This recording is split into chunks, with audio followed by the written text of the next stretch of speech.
Ես ուզում եմ առանձնահատուկ ընդգծել այն, ինչ նախընտրական շրջանում խոսել եմ կապված Երևանի եւ Գյումրիի հետ։ Ես անկեղծ ասեմ, այն ինչ տեսա Գյումրիի թաղամասերում, ճիշտն ասած ինձ համար անսպասելի էր եւ նաեւ ինչ որտեղ տենց շոկային ազդեցություն ես չի կարող պատկերացնել, որ այն երկիրը, որտեղ ես վարչապետ եմ, մասնավորապես 58 թաղամասում կարող են լինել այդպիսի վիճակում գտնվող բակեր, փողոցներ, որը խայտառակ տեսարաններ է։ Մենք պետք է գտնենք ձևերը, որ եթե անհրաժեշտ է, իհարկե ես ասել եմ, որ կարծում եմ, որ Գյումրին պետք է մենք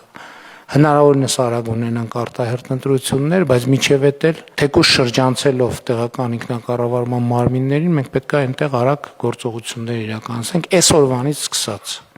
այսօրվանից սկսած մենք պետք է հասկանանք ինչ ենք անում եւ մասնավորապես տարեկան մեր 500 կիլոմետր ճանապարհների շրջանակում տարեկան 25 կիլոմետր մենք պետք է իրականացնենք